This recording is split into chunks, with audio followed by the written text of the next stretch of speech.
Muy buenas noches, soy Federico Reyes Heroles, bienvenidos a Primer Círculo. Muy buenas noches, Carlos Elizondo, bienvenidos a Primer Círculo. Y hoy vamos a hablar de lo que todos estamos hablando, que es sobre la epidemia.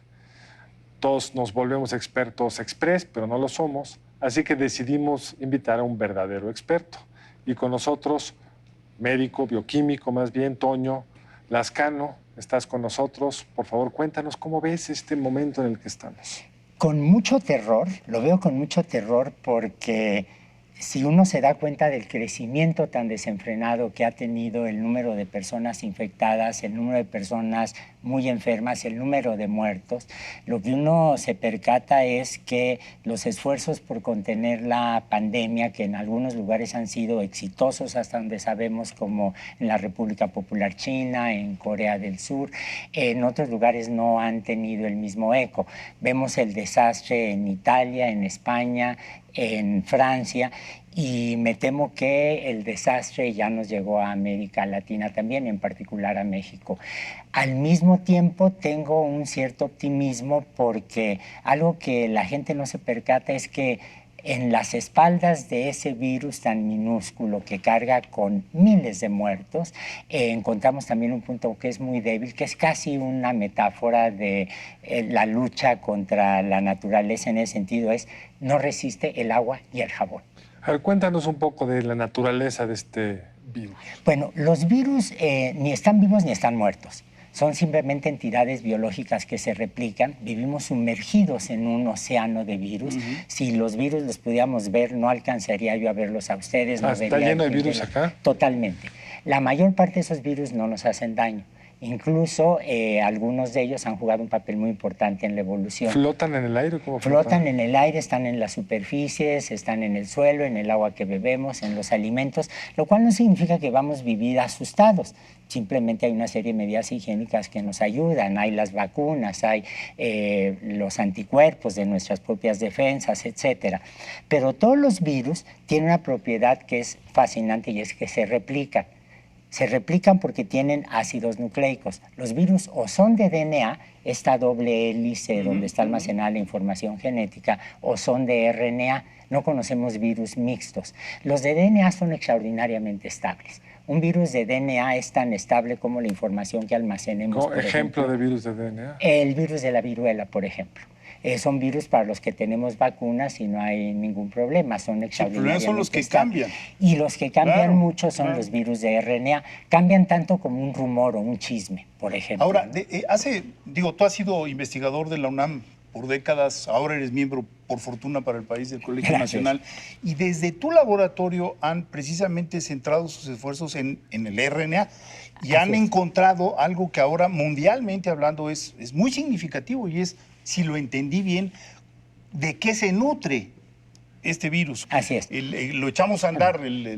Yo te agradezco mucho esa introducción porque yo no soy médico, no soy biólogo, no soy parasitólogo, no soy infectólogo, pero sí el RNA siempre me ha fascinado, porque en el estudio del origen de la vida sabemos que el RNA vino antes que el DNA.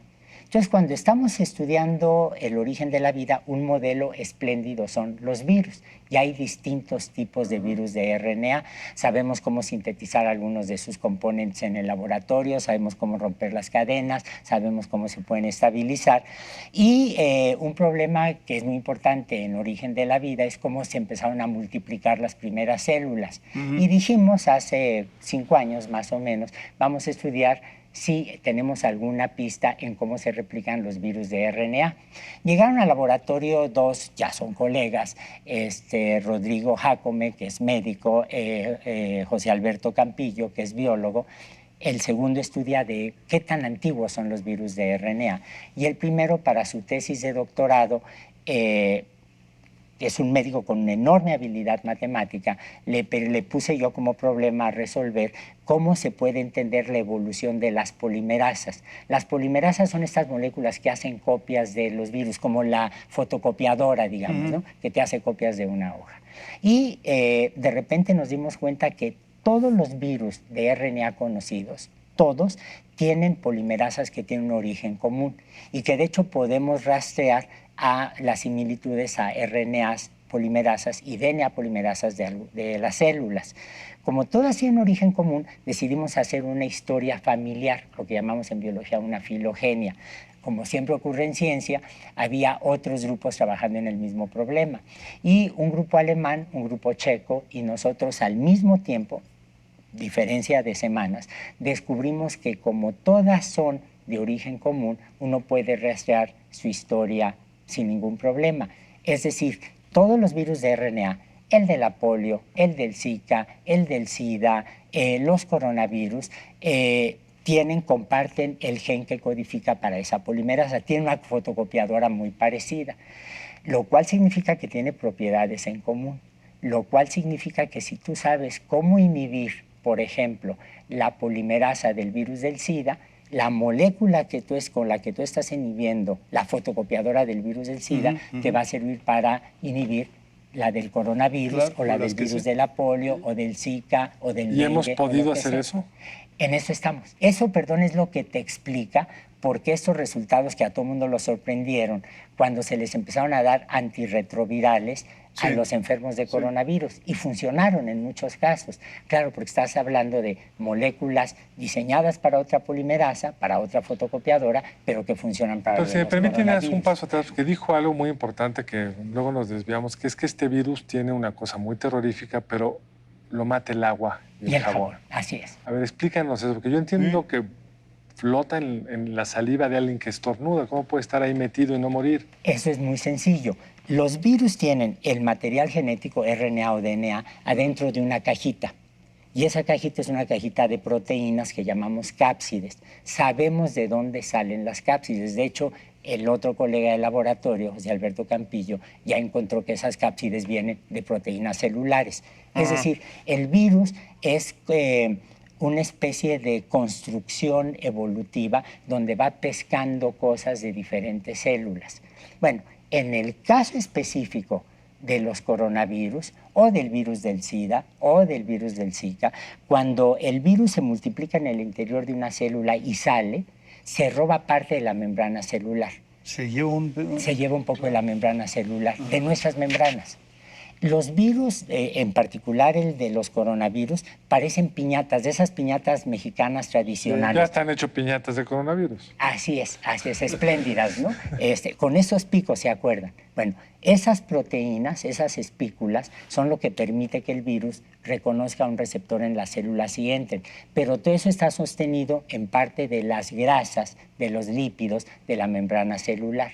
Cuando tú te lavas las manos, o mejor aún, cuando te toca lavar los platos en la cocina y quieres quitar la grasa del pollo que se quedó allí, tomas agua, jabón, una esponja y se disuelve literalmente la grasa. Esa agua, ese jabón también disuelven la grasa es agua virus. Con jabón, no agua sola. No, agua sola no. Eventualmente, si están mucho tiempo en agua, sufren lo que llamamos en química una reacción hidrolítica. El agua... Y el calor, que hay toda una discusión, que si el calor los afecta, que por eso... Allí yo no me atrevería a decir en este momento si efectivamente los virus, como los coronavirus, no pueden resistir temperaturas altas ambientales. Si los pones en un sartén, se mueren. En un horno de microondas se mueren, seguro. Pero hoy, por ejemplo, un colega de la Comisión de Coronavirus de la UNAM, Malaquías López Cervantes, decía, a ver, en Australia tenemos temperaturas altísimas, vimos los incendios que hubo por ese calor tan brutal, y sin embargo tiene una explosión ya de fíjate, coronavirus. Qué bueno, ¿no?, que tocamos este punto, porque yo creo que es de los que ha generado más confusión. Hay como una esperanza de que la primavera y sus temperaturas altas, y bueno, es una esperanza que hay que alimentar la esperanza, pero no la vana esperanza, porque si pensaban que se moría a los 27 grados, pues el cuerpo tiene 36,5, entonces no hace mucha lógica que se vaya a morir a los 27 grados. Entonces más vale que partamos del supuesto de lo contrario, ¿no? Así es. Y en realidad las epidemias nos llegan siempre en oleadas. Y estas oleadas son estacionales, pueden corresponder o no a las estaciones del año, a la época de calor, qué sé yo. Y en el caso de los coronavirus, hay algo adicional que yo creo que es fascinante. Mira, los virus de RNA son muy pequeñitos. En general, el genoma es muy pequeñito. Los coronavirus son los grandotes de los virus de RNA. ¿Por qué? Porque tiene una proteína que corrige los errores de la polimerasa. Entonces eso les permite crecer sin acumular mutaciones, sin perder su identidad. Y cuando esto ocurre, tienes esa proteína que se convierte en un blanco terapéutico. Pero también eso quiere decir que los coronavirus no van a ser como los virus de, por ejemplo, de la influenza. Los virus de la influenza tienen 8 genes, 8 pedacitos de genoma, y en realidad cuando uno habla de H1N1, H1N5, etcétera, estás hablando de algo que rompe el concepto tradicional de identidad. Tú eres tú con tu número de IFE, tú eres tú con tu número de IFE, yo soy yo, etcétera. Pero sin IFE. Sin IFE, sí, porque la tuve que dejar para entrar. Pero en los virus de la influenza, tú lo que tienes es como genes que están ahí en un pool disperso en un acervo de genes y se van ensamblando. Por eso cada año tienes variantes nuevas y nos tenemos que vacunar. En el caso de los coronavirus, tienes un genoma grande, bien mantenido, con la exonucleasa, y mi predicción, y creo que los datos apuntan en ese sentido, es que no vamos a estar viendo las variantes estacionales tan fuertes que vemos, y la próxima oleada no nos va a ser tan agresiva. A los que ya se hubieran enfermado, digamos. Así es. Pero también hay un enorme optimismo de que la vacuna va a llegar pronto. A cada rato te digo una nota que ya descubrieron la vacuna. Cuéntanos un poco, en el mejor de los escenarios, ¿cuándo podríamos tener una vacuna? Porque siento que hay una cierta ingenuidad también al respecto. Mis amigos que saben de vacunas, no es el caso mío, pero mis amigos que saben de vacunas me dicen que es cuando menos un año. Ahora tenemos técnicas para producir vacunas eficientísimas, sin los problemas de alergias que les producen algunas personas, sin el problema de que el virus te mute en el momento de estar preparando la vacuna. Yo siempre me vacuno, porque soy diabético, me vacuno contra la influenza, pero el año pasado, en enero, estaba yo en un congreso y de repente tuve un ataque de influenza que te duelen los músculos, sientes calambres, fiebre, dolor de cabeza. Cuando regresé a México, les pregunté a mis amigos y me dijeron, no, lo que pasó es que la vacuna que te pusieron ya no mutó el virus en el momento en que le estaban preparando. Entonces, en principio, podremos tener una vacuna, pero no va a llegar ni en esta primera oleada ni en la segunda, si es que hay una segunda en octubre. Tal vez para la segunda, siendo optimista, sí, pero antes de un año no. Entonces, este primer año hay que librarla de otra forma. Así es. Y la expectativa, mencionabas que los retrovirales, algunos funcionaron. Yo tengo una amiga que cada vez que oye una de estas medicinas empieza a comprarlas todas y ya tiene como un gabinete de por si funciona A, B, C o D. Sí. ¿Qué tan factible es que tengamos realmente, como tuvimos con la influenza, que había el famoso Tamiflu, que si te lo tomabas pronto, tenía una evolución bastante favorable, ¿verdad? Ahí yo soy un poco más optimista porque además, mira, hay algo que creo que es importante aclararlo para el público. Ahora podemos diseñar medicamentos sobre medida en la computadora. En la computadora yo puedo tener un modelo espléndido, por ejemplo, de la polimerasa. De hecho, así fue como nos dimos cuenta que había un medicamento para la hepatitis C que se inserta perfectamente bien en los sitios funcionales de la polimerasa del coronavirus. Y ya lo propusimos, vamos a ver qué pasa. Tú lo que haces es, tienes la molécula en el espacio virtual, en la pantalla de la computadora, y empiezas a diseñar también la medida, como traje químicamente, empiezas a diseñar a la medida otras moléculas que puedan atacar los sitios funcionales. Y eso está resultando. O sea, en laboratorio ahí vamos. En el laboratorio yo diría que ahí vamos. Ahora, ahí también es una razón para mi optimismo. Cuando apareció el VIH, el SIDA, yo creo que en el curso de 10 años comprendimos de una forma extraordinaria la biología del virus. No comprendimos la conducta humana, que es otra cosa, pero la biología del virus la entendimos perfectamente bien. Ahora, hay muchas preguntas que responder. Por ejemplo, no sabemos por qué los coronavirus se multiplican tan eficientemente en el interior de las células que infectan. Hay algunas ideas de por dónde puede ir la respuesta, pero es una pregunta abierta. Pero en este momento a 3 meses de la aparición del virus y de que infectó a los humanos, la cantidad de conocimientos que tenemos sobre el virus es absolutamente asombrosa. Y es un conocimiento que se está repartiendo de manera inmediata a todo mundo. Y es un conocimiento, y esto es muy importante decirlo, que ya despertó el interés de la industria farmacéutica, lo cual significa que va a haber una inversión Recursos, claro, para claro.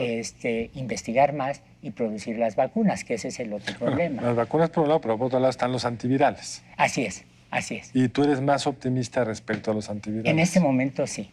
Tenemos que hacer un corte y regresamos a seguir hablando con este privilegio de ser humano y de científico Muchas que gracias. es Toño Lascano. Ahorita venimos. Gracias.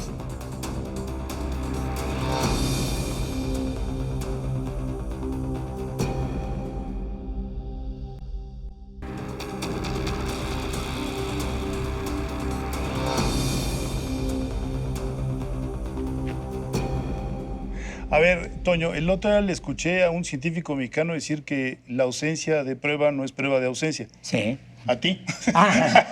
Lo Es una decimos frase mucho. muy común, pero Sí. a lo que me refiero es, parte del problema aquí ha sido que no sabemos, o sea, que no tenemos las capacidades para probar a tiempo dónde está, quién la tiene, quién lo tiene, quién lo transmite, cómo va el asunto. Y yo creo que eso puede haber generado un mal diagnóstico De la en el realidad. tiempo, de la realidad. Sí. ¿Cómo lo ves tú?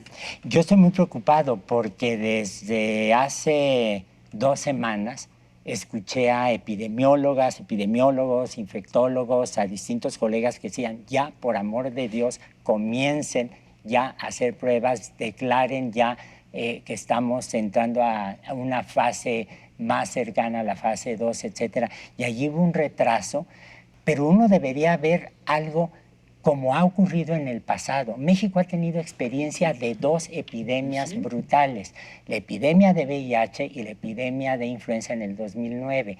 Y claramente hubo un empeño institucional muy sólido por detener, por enfrentar el problema. Y lo supimos ocultarlo. hacer, Toño. Así o sea, es. yo recuerdo cuando al doctor Soberón, en ese momento secretario de Salud, le plantearon lo del VIH y que dijo es que o damos el paso y salimos con una gran campaña en donde le ayudó Jaime Sepúlveda, si no mal Así es, recuerdo. así es. Y le dimos el ejemplo, nos llegamos a convertir en una especie de isla frente al Caribe, frente a América Central. Y después con el H1N1 nos tocó ser, para mal, pioneros. Así es. Pero nos convertimos en unos pioneros arrojados que Así es. pudimos decirle al mundo, creemos que se puede tratar este asunto así. Y ahora ese aparato de salud en donde hay eminencias y ha habido realmente ha habido logros muy tangibles en epidemiología, etcétera, en México, está como dormido, como apagado. Dice uno, pues ahí está el aparato de salud. Pero yo creo que está fragmentado y con problemas internos porque tienen distintos intereses políticos.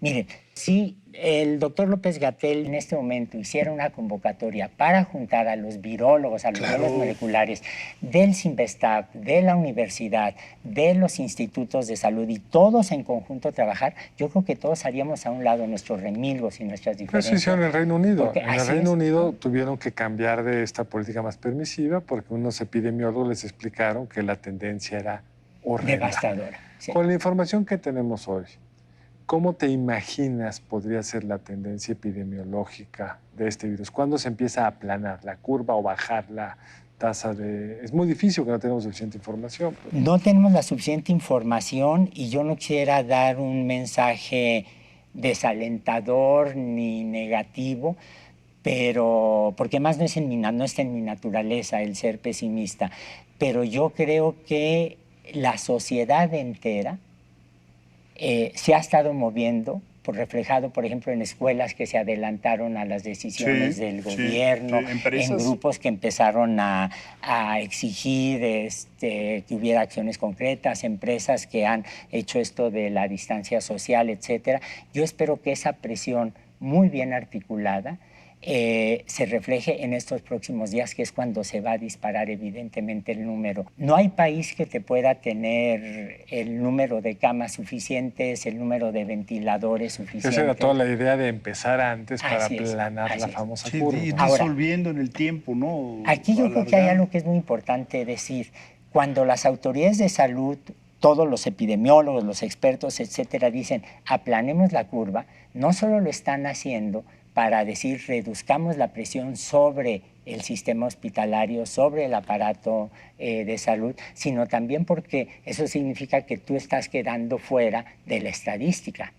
O sea, en la medida en que la gente se atenga a las medidas de no ir a lugares llenos de personas, a lugares cerrados, de controlar lo del estornudo, de quedarse en sus casas, etc. En esa medida estás reduciendo la probabilidad de que tú seas víctima. Tú eres parte del numerito. Así es. Ahora, yo no quiero ser catastrofista, pero es algo muy serio. El otro día escuchaba yo una opinión en el sentido de que, bueno, ¿por qué estamos tan preocupados? Esto no va a cambiar la pirámide poblacional de China. No, es que no se trata de que vaya a cambiar la pirámide poblacional, donde se mueren creo que 80,000 personas al día, o en el mundo creo que 1,000,000. No se trata de eso. Es realmente nuestra capacidad de demostrar que ponemos la vida por arriba de otro tipo de valores. Así es. De quien dice, bueno, pues en la economía, al fin y al cabo, lo más grave va a ser el impacto económico. Perdóname, sería brutal que no pudiéramos decir, atacamos con lo mejor de nuestros instrumentos esta crisis y logramos paliar relativamente una decisión que a lo mejor puede llegar, que sea, no hospitalizo a este caballero porque tiene 75 años y hospitalizo al joven. En Italia ya están ahí. Ahí están en eso. Sí. Entonces, y además esto del impacto económico es absurdo, porque el impacto económico ya se dio, porque Estados Unidos ya paró la economía. Porque si no somos capaces de llevar su ciclo epidemiológico, cuando ellos estén saliendo de la epidemia, si nosotros no estamos saliendo, nos van a cerrar la frontera. Entonces, así como importamos muchos casos de Estados Unidos nosotros, estaríamos siendo nosotros los exportadores de casos que estamos viendo hoy en China. Hoy China ya está bloqueando la entrada de los chinos que están en el extranjero, porque ellos ya no están teniendo contagio doméstico, o sea, en China. A ver, parte de mi fascinación por la epidemiología es porque es una ciencia muy cuantitativa, que hace predicciones muy específicas. Mientras más variables conozcas, más precisas van a ser tus predicciones sobre qué va a ocurrir. Pero, por ejemplo, tú puedes decir epidemiológicamente, tengo 10,000 muertos. Lo que yo creo que hay que tomar en cuenta es que atrás de cada uno de esos números hay una persona. Claro. Eso por un lado. Lo que estamos viendo es la tragedia convertida en estadística, pero es una tragedia individual y colectiva. Eso es una cosa terrorífica y cierta. Pero la otra es, hay acciones que pueden llevar a que sean 8,000 o no acciones que pueden llevar a que sean 14,000. Así es. Y esos sufrimientos se vuelven pues mucho más importantes. Así es. Y además, yo creo que en un contexto como esto, lo estamos viendo en países europeos, se va a poner en juego hasta la cohesión social. Sí, por supuesto. Y eso se refleja, por ejemplo, en algo que yo encuentro inadmisible, pero que me temo que va a pasar, ya ocurrió en México, pero que va a se dar con mayor intensidad, que es la xenofobia, las diferencias, ¿no? Yo a lo que le tengo un temor brutal es a que los casos que están reportados de COVID-19 en Honduras lleguen con los inmigrantes que son nuestros inmigrantes, porque están aquí en territorio, porque las condiciones en las que viven son de una insalubridad brutal. Y ahí quiero ver qué es lo que nos debe vamos a quedar hacer. muy poco tiempo. ¿Qué consejo le darías tú a quien hoy está preocupado en su casa para minimizar el riesgo de infectarse ellos, de infectar a terceros? Porque puede uno ser portador sano y ir feliz por la vida y darle un abrazo a la abuelita y matarla. Así es. Bueno, ¿Qué consejo les darías? Primero, efectivamente, si tú ves la curva de mortandad o la curva de enfermos, afecta más a gentes de la tercera edad. Pero también hay mucha gente joven que enferma y puede enfermar severamente. Bueno, el primer muerto tenía 41 años. Así es, así es. Entonces, eso es una realidad, en primer término. En segundo lugar, que eviten la automedicación. En México tenemos un aparato de salud que tradicionalmente ha sido muy deficiente. Tenemos enfermedades, como en otras partes del mundo, para las que no tenemos curación. Tenemos una tradición muy fuerte de medicina tradicional, que a lo mejor te quita el dolor de panza, pero no te va a quitar ni el cáncer ni una infección de coronavirus. Entonces, todo eso te configura una actitud de automedicación o de ir con la señora, la hierbera, que son maravillosas en los mercados, pero yo diría que evitar la automedicación a toda costa. En tercer lugar, yo diría, y suena como a selecciones del Reader Digest, no perder la esperanza. No perder la esperanza porque no estamos inermes frente al virus. La distancia social, la distancia que existe entre tú y yo en este momento, es una distancia cosmológica para un virus. El virus no puede brincar de aquí a allá. Ya me tranquilizaste. Sí, yo también. Yo también. Es mutuo, es recíproco esa sensación de confort. El lavado de manos. Es asombroso que un virus tan terrible no resiste el jabón curioso. y el agua. Pero un cierto tiempo de favor. Sí, claro, aprenderse a lavar correctamente. Y yo lo que también creo es, el último punto sería, estar encerrados puede ser visto como una especie de prisión en donde el contacto humano, el contacto con el exterior, etcétera, te lo está acordando y te genera una presión psicológica brutal. Mi sugerencia es atender a esa forma tan generosa en qué canales de televisión, en qué bibliotecas, en qué museos, en qué artistas han estado respondiendo para minimizar el impacto del encierro. Y sobre todo no perder la esperanza y esa esperanza reflejarla en la exigencia a las autoridades, a nosotros mismos, a la sociedad, de que se respeten las medidas que protejan la vida individual y colectiva. Tenemos que cerrar el programa, Toño, por desgracia, pero yo quisiera hacer un último comentario. Estamos hablando con un hombre de ciencia. Detrás de Antonio Lascano hay muchos años de estudio, muchos años de trabajo, mucha esperanza de que la ciencia pueda cambiar la vida. Este es un momento de demostración en que la ciencia es algo importantísimo y que tenemos que invertir en la ciencia, creer en la ciencia. Invertir supone que en el presupuesto existe una cantidad adecuada para que se formen científicos como Antonio Lascano y que podamos tener respuestas mexicanas a la altura del mundo. ¿Por qué no? Las hemos tenido y en un futuro deberemos de tenerlas, pero nos tenemos que despedir, Toño. Muchísimas Qué gracias. gusto que Estuve hayas muy podido contento. venir. Muchas Toño, gracias, muchas Pablo. gracias. Muchas gracias. Nos vemos la próxima aquí, en Primer Círculo. Nos vemos el lunes entrante aquí en Primer Círculo.